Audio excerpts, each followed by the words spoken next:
Yes, sir. Thank you very much for your talk. My name is James Buttery. I'm an undergrad student at ICAR, and you had mentioned UN Security Council reform earlier, and I was wondering what form you should think it should take, since three of the populated continents aren't currently represented on the Security Council. If you think it should be more of a continent approach, maybe bring in Brazil, South Africa, and Australia, or if you think it should be more of an economic or military power approach to more equitably distribute the power that the Security Council has throughout the world, and hopefully bring about a more effective process in solving the problems that the Security Council faces. When I talk about the financial crisis, I was thinking, when I thought this through, I said to myself, is the time ready now to combine the economic, financial, and security, political dimensions? But I think that's, and I speak as a pragmatic politician, more or less, I think that's not realistic to achieve. I think what is achievable is probably a reform of the IMF, International Monetary Fund. Hopefully with the Bretton Woods system, IMF and World Bank being brought more closely to the United Nations system. I don't think there's a possibility yet to, probably not in the distant future, to merge the two. But there is certainly need also to have reform of the economic and financial arena. But to the Security Council, I think and I'm glad I'm not speaking now as President of the General Assembly or even Foreign Minister of Sweden, because this is mined territory, I can tell you, to this subject. It's extremely sensitive. There's few other questions, you know that, Michael, from the UN reforms, that it's more dangerous to tread to that area than Security Council reform, because the seat of the Security Council gives you power, particularly if you have, of course, the veto power. But also to sit on that body is extremely attractive. You have to run campaigns for 3 or 4 years to get elected to it. And you are there, and every resolution is binding, although unfortunately too many resolutions are not being implemented. But it is a position of power. And then you can imagine, and now I'm treading out on the sensitive territory, but you can imagine that India feels very strongly that they should have a place, but you can also imagine what Pakistan might think about this. You may think that Japan should have a place, but you could also imagine that China could have some views on this. You may have, and I'm really entering sensitive territory, but I have my career behind me, so I can say that Brazil, fine, but what do you think? Argentina, Mexico, and Africa, 1 or 2 seats, yes. 2 seats, I think, but who would then have it? 2 seats, Nigeria, South Africa, Egypt, and can you imagine what they think then? So this is very difficult. That's why these negotiations are so extremely difficult. I personally, I really stick my neck out today, would be hesitant to widen the veto power. We have enough problems with 5 veto power. And I would say that to extend the veto power would weaken the Security Council considerably. But I think we should have a veto-free culture, as I spelled out earlier. And then you have to think about numbers. You probably cannot extend absolute more than, somewhere between 5 and 8. That's the maximum. 15 extended to 23, 24 at the most. And then you have to remember those continents that are not represented, and those major powers that rightly claim that they should have a more prominent role. These negotiations, I'm glad I'm not conducting. They will have there will be discussion also coming up, I'm pretty sure, on semi-permanence status. Some would suggest rotation in the continent. So it's going to be water flowing under the bridges. But I would say it's urgent to move on that reform, because if you don't do that reform, the Security Council will lose its legitimacy. And they have lost a lot on doing nothing in genocide situations. Cambodia, Rwanda, Srebrenica, etc., etc. And where the veto was there, or the threat of the veto was around the corner. So it's urgent to move ahead, and it's a very difficult Mr. Messer, thank you very much. My name is Michael Owens. I'm the Special Assistant to the Comey Chair at ICAR. I'd like to take you back all the way to the beginning of your comments about our current ongoing crisis. You mentioned the 3 phases, and you mentioned that the 3rd phase may very well be avoidable. What steps, what needs to happen to avoid having any sort of major political, social meltdowns in reaction to these financial crises? Well, first of all, I hope that the different stimulus packages and investment in public works will have an effect so that the damage is not as dramatic as some would fear. I would also think that the system of making sure that you have a safety net in a society when you have a crisis is important. We have great fears in Sweden, of course, about the unemployment, but we also have unemployment insurance, we have retraining courses that are paid for partly by the government. And this means that you're not out there in the street and you're not lost completely. Unfortunately, we also have universities where you don't have to pay tuition, so that your children can still go to school even if you have a huge economic crisis privately. So I think to have a minimum degree of security, which I think is a good thing in crisis, then you also do not have this dramatic effect. But if you are thrown out there on the street and have nothing to left at all, then of course you can very easily turn to more dramatic action and choose extremist political moves, both to the far right and to the far left. So I think a combination of hopefully skillful measurements, skilled measures now that have an effect, plus thinking of creating a safety net, security net in the nations is one way. And then of course stop every trend of moving in the direction of protectionism. Kim is into that subject also. It's extremely important that we don't think that we may have short-term gains, but we certainly have long-term losses. So understand that we are all in this, we are in the same boat, so we must think together. And then why not already start to think about what I suggested, the lessons learned? I think we will have a very healthy debate in our society if we talk more about international well-functioning regulation, if we talk about long-term responsibility, if we talk about ethical standards, if we talk about interconnectedness. It's a tremendous good educational chance to move to the right next phase with greater wisdom. Hello, my name is Samar Ahmed. I'm an undergraduate student at ICAR, and I'd like to thank you for your thoughtful lecture and for giving me hope that I'll be finding a job, because I'm searching for a job right now. I have a comment and 2 questions, so that might take a little bit, but in one of your interviews, you mentioned that it's not the hands we shake, it's the hearts we touch.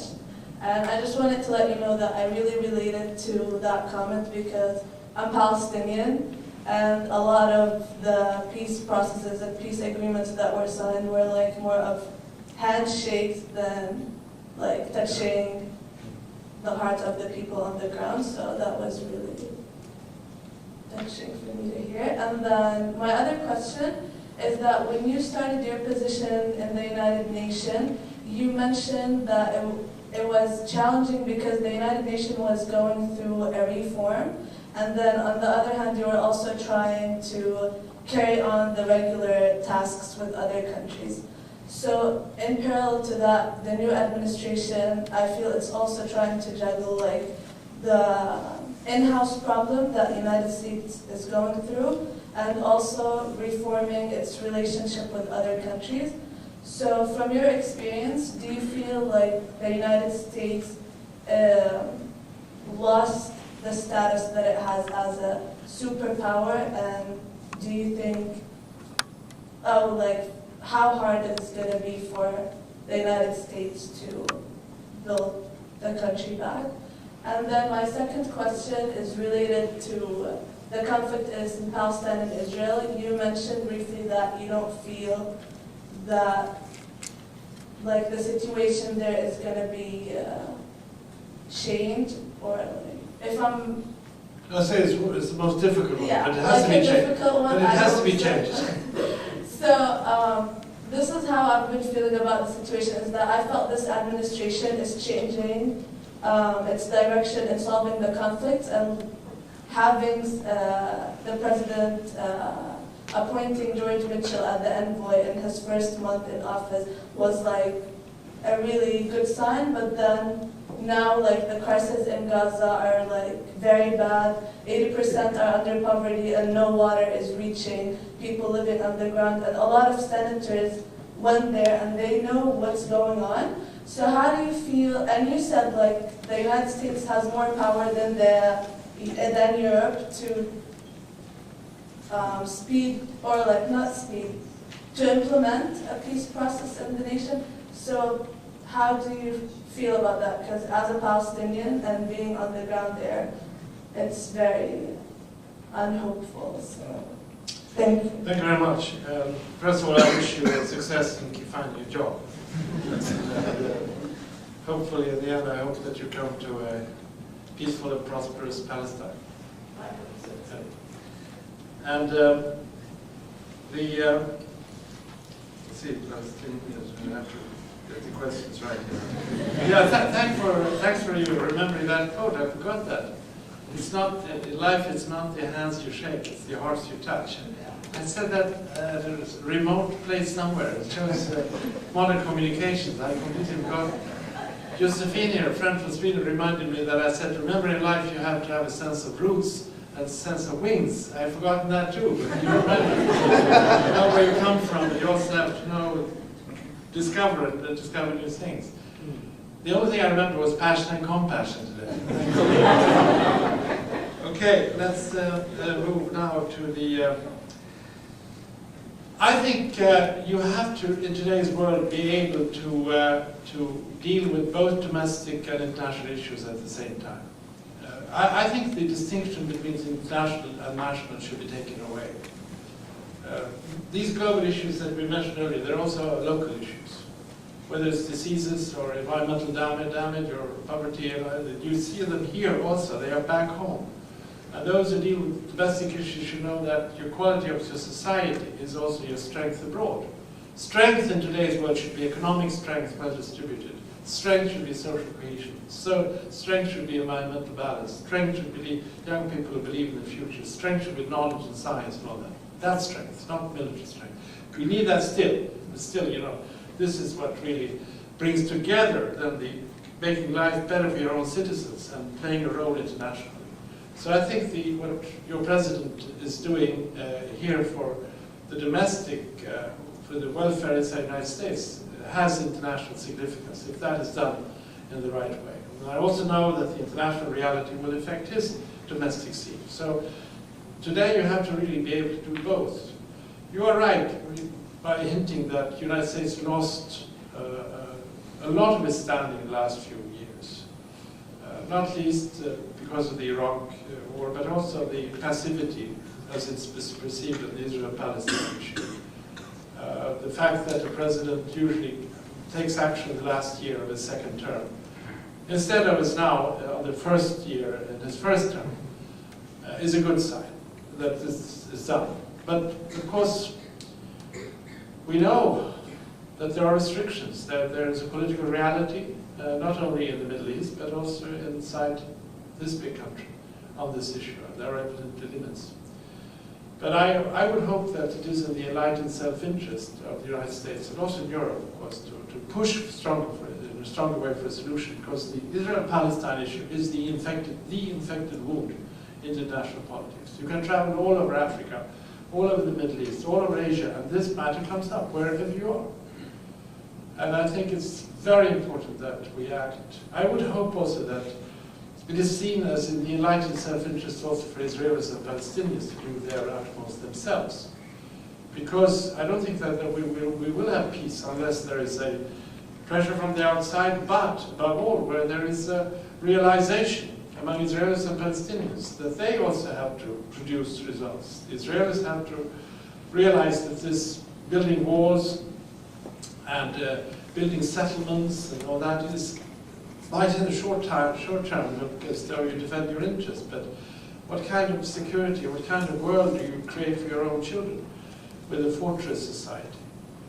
On the other hand, the Palestinians have to realize that you can only be successful if you unite your forces, so to speak, in a positive sense. There cannot be continuous split between Fatah and Hamas. There has to be a realization that there has to be a negotiation leading up to two states living side by side. I think we are in a hurry. If the two-state solution is going to be surviving, we have to hurry up. It's losing standing both inside among Palestinians and among Israelis. And what do we then have? Fight for one land? Two different force directions? It's only when you have the realization, both among Palestinians and Israelis, that these steps have to be taken. Plus, I would say still, the United States, as the most influential actor, decisively showing the direction to be taken. And that should not be seen as partial, but simply the right thing to do, which is best for all concerned. I don't see any movement right now, but I hope that we will come to that stage where a positive development is being seen. I'm often asked whether I'm an optimist or a pessimist. My answer today, I notice, is that I am basically an optimist, but then now I always add, I'm an optimist, but I worry a lot.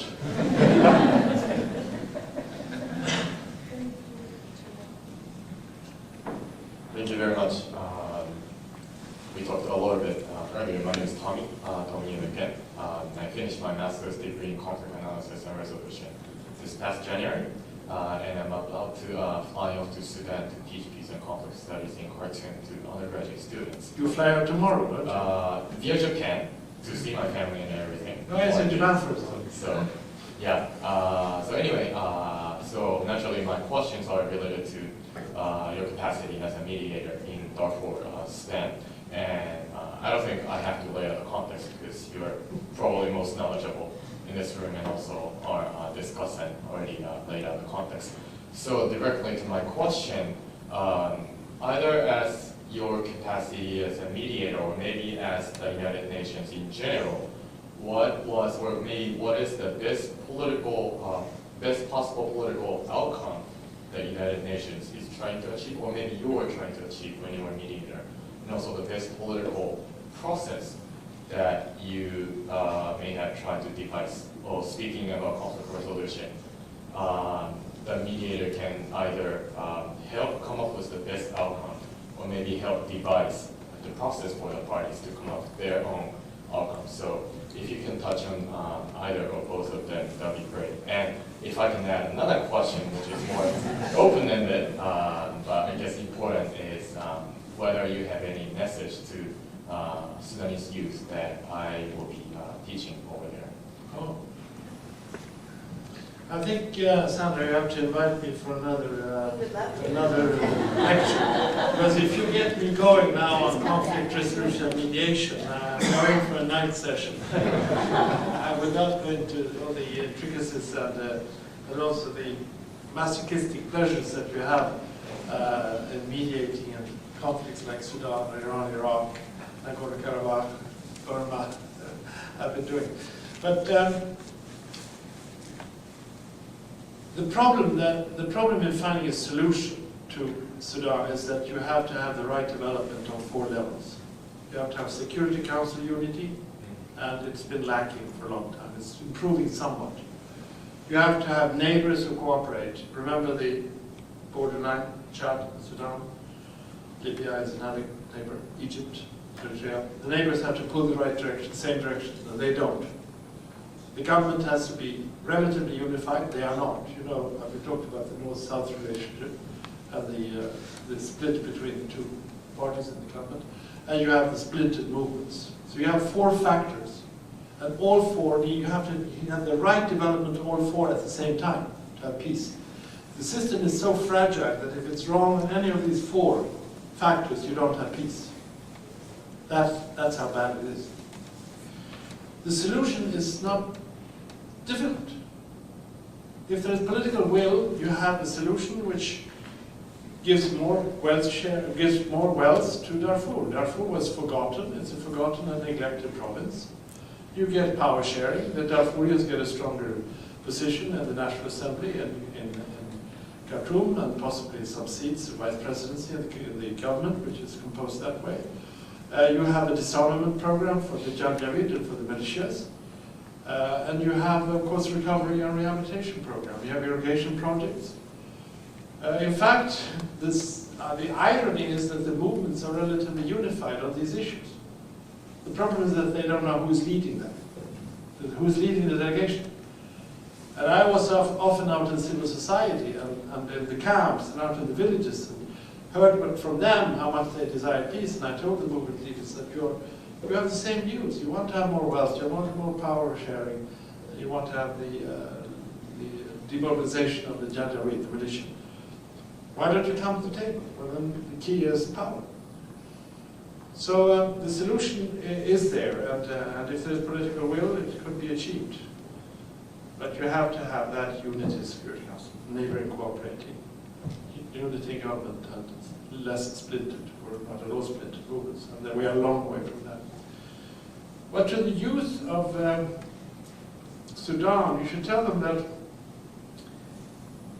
Well, you should tell them that we who negotiated were given most hope by the young people that we met, and the women's organizations, the human rights activists. Believe it or not, they have a very strong civil society life, particularly in Darfur. But even in Khartoum, we could meet people who were, very active in human rights movements. This might sound paradoxical to you. They came to us and very courageously gave their positions. And you should also tell them in the camps, if you get out there, that there is no way to find a military solution. I remember talking to a 17-year-old boy who was so bitter. His father was sitting there, couldn't work the land. His mother was afraid of getting raped if she were to go out and fetch firewood or water. And he had been in that camp, believe it or not, 3.5 years. By the way, 2 million people out of 6.3 million people are in camps. And he was saying that he was asked by some militant groups to come out and join the fight.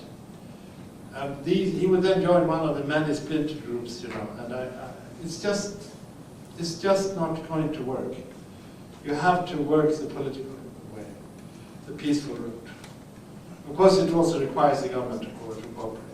But tell them that we who were out there were encouraged by them, and that they have the baton, what's the best pronunciation?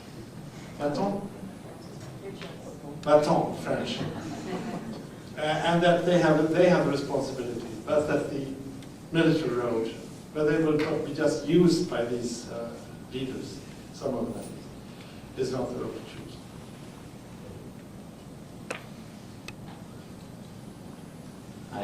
Thank you again for coming out and speaking with us. My name is Scott Cooper. I'm a second-year master's student at ICAR, and I also do work for the Center for World Religions, Diplomacy, and Conflict Resolution, which is a center within the Institute. And I was part of a planning committee. About 6 months ago, we imagined putting together a summit on the creation of an international fund for Israeli-Palestinian peace, which convened about a month ago here in Washington, D.C. I'm not sure if you're aware, but there's almost 300 organizations, Palestinians, Israelis, Arabs, and Jews in the West Bank, Gaza, and Israel, doing a wide variety of work, from water projects like you talked about, peace education, medical work, basically any idea anyone's ever had. There's a little organization fighting for resources, trying to work. One of our objectives was to have legislation, well, at least introduced in the House for the creation of this fund and U.S. authorization for funds. And 2 weeks after the summit, there was a bill put forth in the House, and it's asking for $50 million a year through 2015. Yeah, we're having a little bit of difficulty getting the Europeans on board, so I'm just asking you for your advice on how we can reach out to them and have them contribute to this fund. We're looking for at least $200 million a year for these organizations, because right now they're all competing for a pitiful amount of resources. Did you get the money from the American Congress? The bill was just put forth, just introduced by Representative Crowley from New York, just on the 19th of March. Do you think it will pass? That's what we're working for. It's a very dedicated group of volunteers trying to do this. Well, I'm not informed about this, so you can send me an email. I will give you my address later on Thank you. and see what I can do on that issue. But let me say on this point, and also to you, that Tommy, wasn't it? Yeah. That civil society is a growingly important factor in politics and in crisis situations. The civil society components that you develop here, but also on the ground, are very important. I've seen the value of that group growing with every year that I've been working. If you combine that with the aspects that are related to media and modern communications, finding all kinds of information about what people have said and done, as you just demonstrated, and spreading it in the efficient way that you young people know so well, that could really change the world. So I think keep it up and get involved, get engaged, mobilize. In today's world, communicate with those who feel similarly, and you will see much more results than in the past when the images were not there, when the communication methods did not exist. There are some organizations working on traditional media and social media and trying to energize different networks. So we have that as part of this, part of our plan. So that's really what we're trying to really ratchet up. So thank you. Maybe this could be our last question. Yeah. Good evening, thank you. My name is Tim Sandoli. I graduated from James Madison University last summer in political science and philosophy. I'm not an ICAR student. I'm the son of an ICAR professor, Dennis Sandoli, so naturally I take some interest in the subject matter. My question deals with what you were talking about very early on, U.S.-European relations and the apparent strengthening of ties. A few days ago, on the 60th anniversary of NATO's birth in Strasbourg, Whose birth? I'm sorry? Whose birth? NATO. NATO's birth. I'm sorry. President Obama gave a very interesting speech outlining his plan for Afghanistan, specifically talking about a war being waged, however, much emphasis being placed on soft power and diplomacy, but also not necessarily being naive in mentioning that a significant hard power emphasis must be involved. And from what I understand, he specifically did not ask European countries to put boots on the ground, but this was in fact his intention. And from what I understand, the response from many European countries was happy when it came to soft power, when it came to diplomacy, but it was less than satisfactory on the hard power side. And I was wondering if you think that this could cause a rift eventually between the United States and Europe. And one more question. As a European, I was curious if you think President Obama's call for a much stronger hard power element from the European powers is justified. On Afghanistan? Yes. Well, I think you always have to start with the analysis of the situation, what is being needed. And I'm a Navy officer myself, by the way, so I'm not I think there is a need sometimes for muscular approaches, particularly if it's built on Chapter 7 of the UN Charter. Sorry, I shouldn't have done that. You have grade A anyway, don't you? Yeah, good. But if you do this analysis of the problem, then in all fairness, you come to the conclusion that perhaps what is more needed now is soft power. You need, of course, to have enough to deal with the security problems related to Al-Qaeda. But if that military force is used in such a way that you alienate as is the case now, after 2,300 civilians being killed, you alienate the civilian population, then you run the risk that this UN-authorized force be seen as an intruding factor, an enemy effect. And that we must avoid by exercising more work in the soft power area. So I believe that you need both a hard power and soft power, but in the right combination. My country, I as foreign minister, supported the view that we should have Swedish military out there. So we are in a provincial reconstruction team in Afghanistan. We even going to enforce that. So it was very much debated in the Swedish parliament whether we should do this. And we were criticized for putting too much emphasis back home on the military. So we increased the development budget. But if there is a corruption in that area, and it takes 3 or 4 years to have a development project, it doesn't work. So that's why what I said earlier about recovery and rehabilitation, have a school, have a health clinic up there, building a small road. It's what is being needed. And then the President also, I think, is indicating that there is a need also to develop more of an Afghan capacity in the hard power aspects by not only sending the extra 17,000, but 4,000 for training purposes. And Europe is indicating that we will increase our efforts to train police. So I think actually the right mix is there. And I think the President was right in not pushing it in such a way that we could see a confrontation or be seen as a big difference between Europe and the United States. I think the President handled this beautifully. This trip was a great success. I see from all the European press and hear from my European friends, Swedish friends, that he created the element of trust and confidence and even sympathy that you need. If you are to make progress in any relationship, you have to start with trust. That trust factor was not as evident as earlier. Now we are starting to build trust. And I think it was wise of him realizing that there are those restrictions for us to move that direction, and even some hesitation whether it's the right thing to do. And it's like friendship, if you don't talk to a friend honestly and say that I really don't believe that you're moving in the right direction, we should be able to say that. If you just nod and agree, and then you pay the price, he or she pays the price later on. So I think we should really analyze that. And I have talked to friends now at the US administration, in the White House, on these issues, and I understand that they also see this need for a holistic and comprehensive approach for Afghanistan. It was even stated by Jim Jones, the National Security Advisor. So I think we need both, very good combinations, and I think that maybe our comparative advantage is soft power in Europe. And you have, of course, both soft power and hard power. So I don't believe we will have competition. I think both are going in the same direction.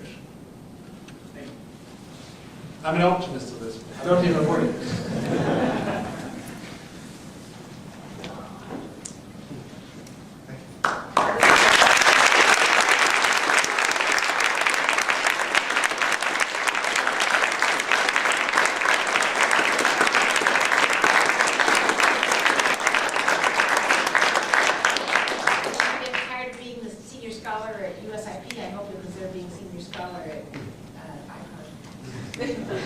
What a pleasure this evening, and Can I say that I say that I'm senior scholar, but with an emphasis on senior. Thank you for the invitation. But for those of us who are more senior, I think that's kind of a compliment. Okay, so first of all, on behalf of the Institute, let me thank you very much for your thoughtful both remarks and responses to the questions this evening.